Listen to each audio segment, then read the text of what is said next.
Now let's take the case of an electric machine. Let's look at a situation where a machine is looked like. Let's say that this is a synchronous machine.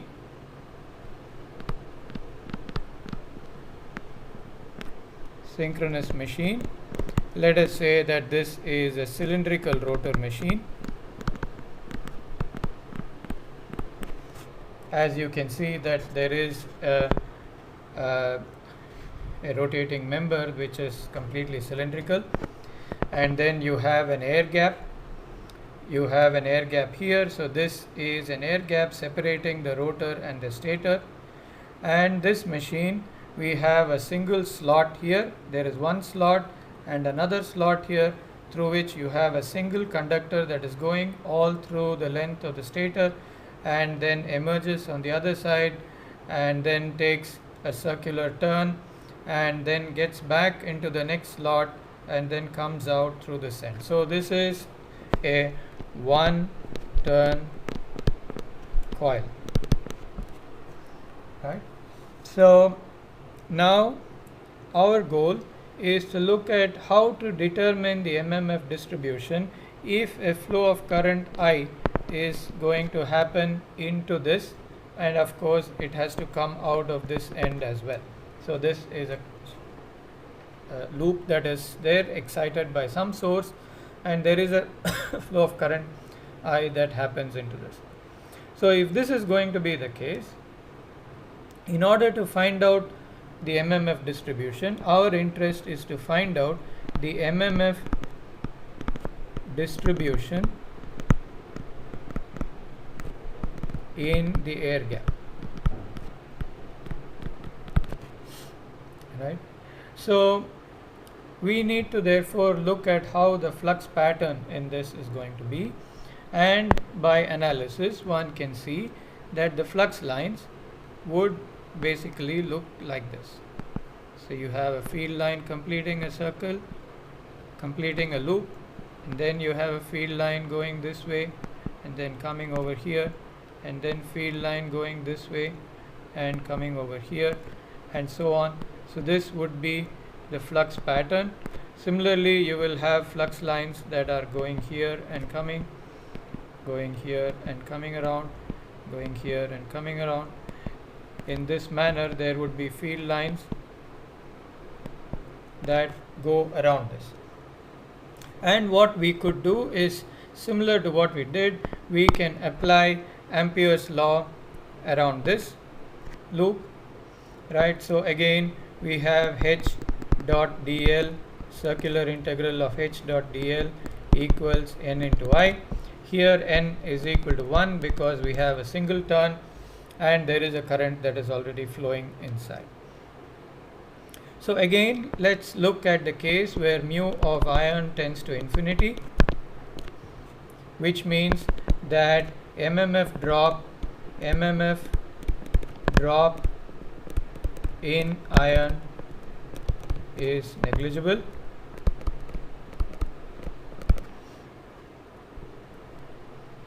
And therefore one can assume that this MMF n into I is dropped primarily across the air gaps. But unlike the earlier case, we have in each flux loop there are two air gaps. You have one air gap, for example, if we look at the flux loop that we have considered, you have one air gap here and then you have another air gap here. Note that the air gaps are identical because the dimension of the air gap is the same. There is of course the length as well, so the machine is assumed to be symmetric all along the length, and therefore there is no variation in the air gap as you move over the length of the machine. Now there are two air gaps, and obviously we see that the field is entering the air gap here, whereas it is leaving the air gap here, and therefore if you consider that the flux that is entering from the stator into the rotor, if that is to be considered greater than 0, then the flux that is leaving the rotor and entering into the stator will be less than 0. That is, this is considered positive, then these are considered negative. This is entering rotor and this is leaving rotor, right? Therefore, what we have is integral of h dot dl, which is ni, basically reduces to hg1 into lg1, hg1 dot lg1 plus hg2 dot lg2, and hg1 and hg2 are of opposite nature, because one is entering the rotor and one is going to leave the rotor, but the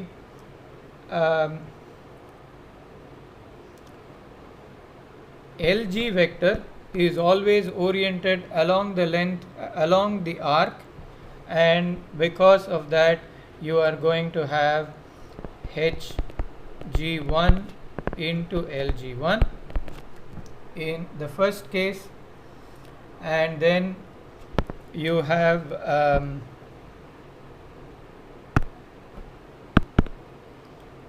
plus hg2 into lg2.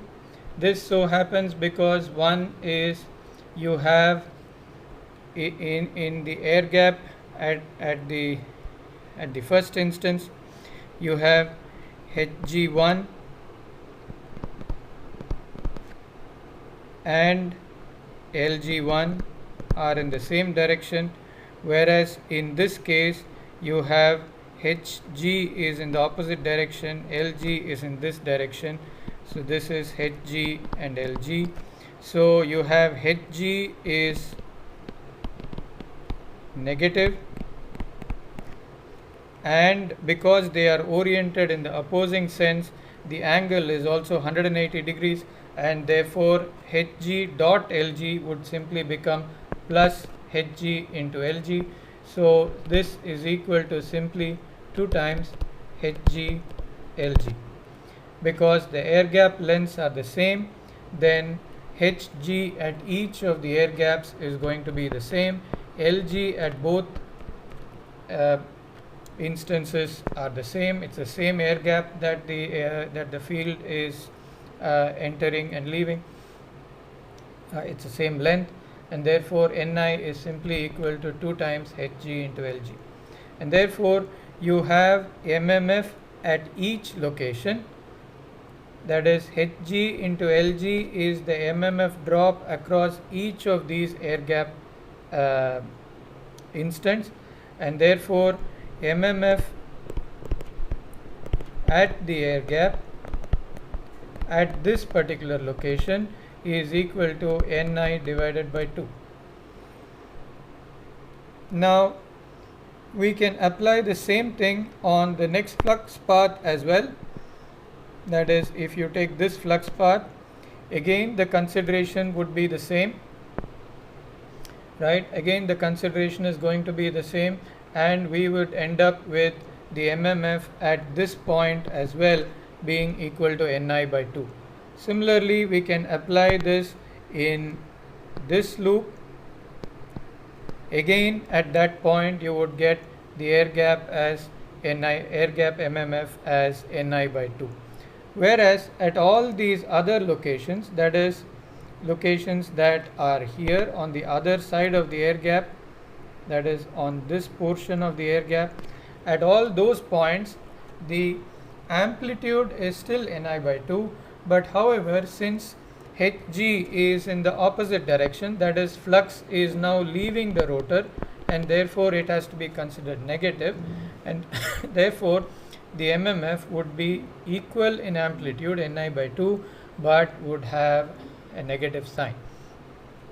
So also will be the case if you come to one of these flux lines. Again flux lines are going to go this way, and therefore here flux is entering the rotor, here flux is leaving the rotor, and therefore you would have Ni by 2 at this point and Ni by 2 at this point, but of opposite in sign. Therefore, now if you draw the MMF distribution, then let's consider that we want to draw the MMF distribution looking at around the circumference of the air gap, but we consider this angle phi as the reference angle, phi equal to 0 here, and phi is going to vary all along as we move around the air gap. And therefore, if we now plot a graph of phi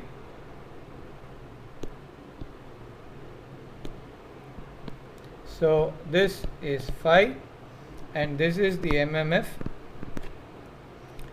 So this is exactly at the middle, and this angle is equal to 90 degrees, and this angle is again equal to 90 degrees, and therefore all along from an angle of minus 90 degrees to plus 90 degrees, the MMF is equal to Ni by 2, and all along the other side, once it goes beyond an angle of 90 degrees, the MMF is of same amplitude but reverses with respect to sign.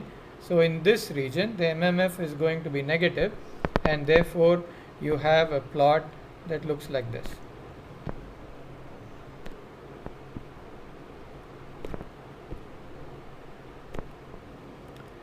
So obviously this is 90, this would go on until minus 90 to 90. So this is where it would reverse, and similarly this goes on for 90 and then another 90 here, and then it would reverse. So this has a magnitude of Ni by 2, this also has a magnitude of Ni by 2, therefore this is minus Ni by 2, and this is plus Ni by 2. So this would be the wave shape of MMF distribution around the air gap. So this is nothing but MMF distribution around the air gap.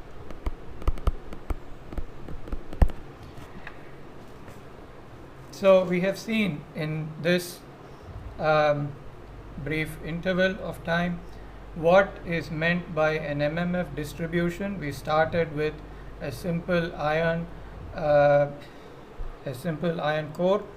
We found out what is an MMF, what is the meaning of MMF distribution, how to get it, and we saw that MMF distribution was uniform. And when we move to an electrical machine kind of arrangement, then we have an MMF distribution that is alternating but looks like a square wave. We will stop here with this module, and we'll go to the next steps in the next module.